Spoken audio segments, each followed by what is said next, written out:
Mardi 17 octobre 2023, L'appel de Dieu pour la mission. nous vous accueillons de nouveau sur votre chaîne L'Aventure dans la Parole. Nous partageons ensemble chaque jour des réflexions importantes pour notre foi en Dieu. Nous prions pour que, aujourd'hui encore, par le Saint-Esprit, la paix et la grâce de Dieu nous soient données dans l'étude de sa parole. Et nous vous invitons à participer avec nous en cliquant sur le pouce, en vous abonnant pour recevoir les notifications chaque jour, en laissant des commentaires sur ce que vous avez compris et appris, et en partageant le lien avec toutes vos connaissances. Le texte à mémoriser de cette semaine que nous vous invitons à dire avec nous se trouve dans Actes chapitre 1er, le verset 8. Mais vous recevrez une puissance, le Saint-Esprit, survenant sur vous, et vous serez mes témoins à Jérusalem, dans toute la Judée, dans la Samarie et jusqu'aux extrémités de la terre. Nous vous invitons à le redire avec nous dans Actes chapitre 1, le verset 8. Mais vous recevrez une puissance, le Saint-Esprit survenant sur vous. Et vous serez mes témoins à Jérusalem, dans toute la Judée, dans la Samarie et jusqu'aux extrémités de la terre. À quoi Dieu engage-t-il ceux qui veulent le suivre? Jusqu'où Dieu invite son peuple à répandre son message? En aventurier, coupant les racines qui te retenaient à ton passé. Pars de ton pays, je te bénirai, car j'ai fait pour toi un très beau projet, disait cette voix que tu entendais au fond de ton cœur.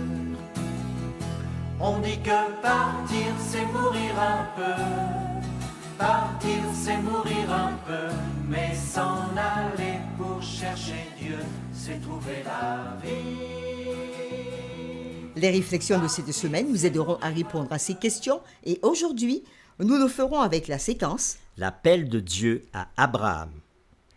Suivant l'appel de Dieu, Abraham entra dans le pays comme Dieu le lui avait commandé.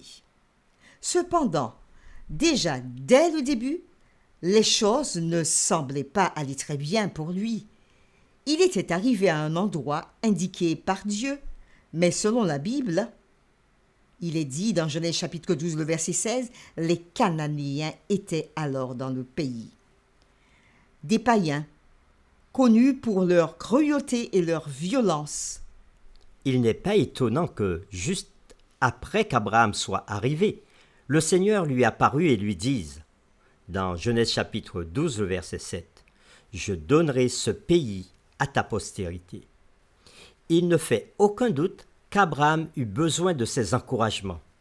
Cependant, les choses ne s'étaient pas particulièrement bien passées pour lui, du moins au début. Lisons Genèse chapitre 12, le verset 10 à Genèse chapitre 13, le verset 1. Et nous répondrons à la question suivante.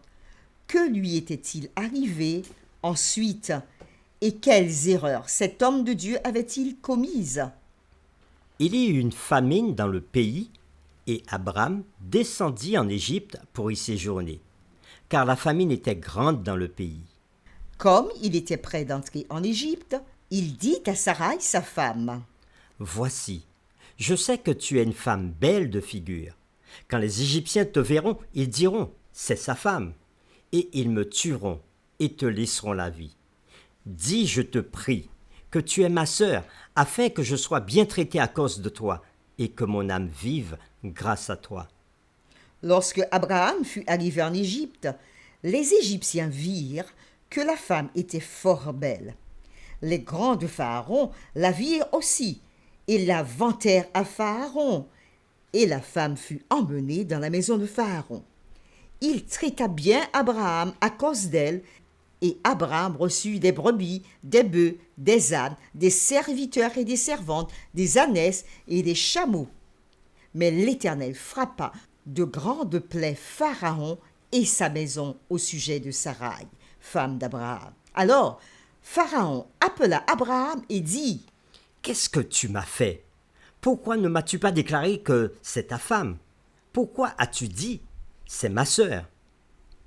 Aussi l'ai-je prise pour ma femme. Maintenant, voici ta femme. Prends-la et va-t'en. » Et Pharaon donna ordre à ses gens de le renvoyer, lui et sa femme, avec tout ce qui lui appartenait. Abraham remonta d'Égypte vers le midi, lui, sa femme et tout ce qui lui appartenait, et Lot était avec lui. Après lecture de ce texte qui se trouve dans Genèse chapitre 12, le verset 10 à Genèse chapitre 13, le verset 1, répondons aux différentes questions. Qu'était-il arrivé ensuite à Abraham? Et quelle erreur cet homme de Dieu avait-il commise? Comme cela avait dû être décourageant pour lui, quitter une existence confortable et très probablement prospère dans sa patrie, seulement pour partir sans savoir où il allait. Et l'une des premières choses auxquelles il fut confronté était une famine. Cette famine était si grave qu'il dut quitter l'endroit où Dieu lui avait dit de s'installer et d'aller ailleurs. Puis les choses empirèrent après cela. Durant son séjour en Égypte, Abraham montra qu'il n'était pas exempt de faiblesses et d'imperfections humaines. En craignant d'avouer que Sarah est sa femme, il révèle un manque de confiance en Dieu.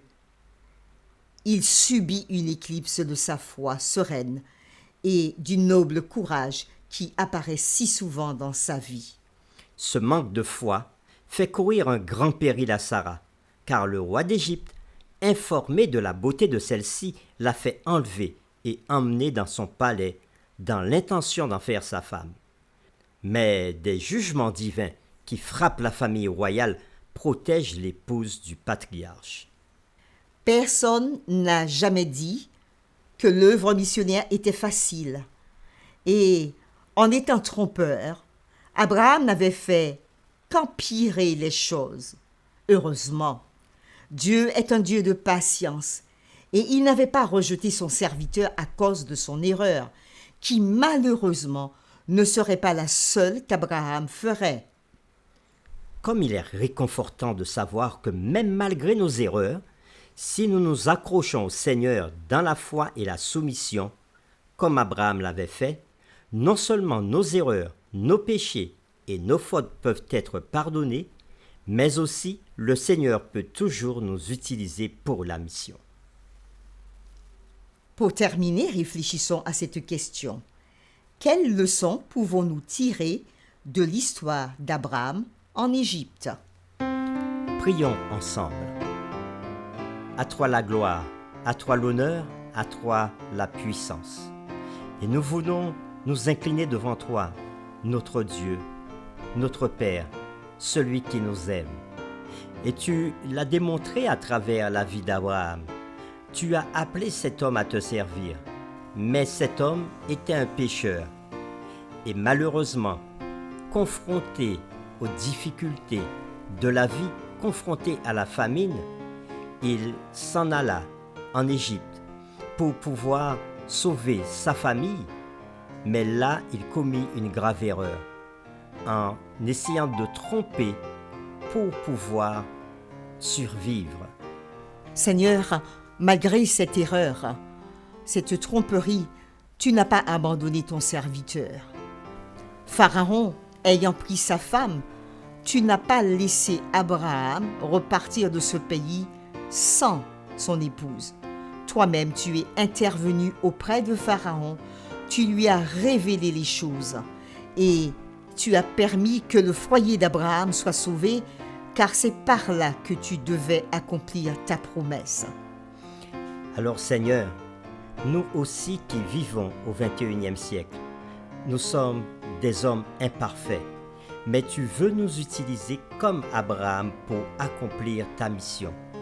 Alors aide-nous et garde-nous de tout mal et surtout pardonne-nous lorsque nous passons à côté du but, afin que nous puissions continuer à œuvrer pour toi. Nous t'avons prié au nom de Jésus. Amen.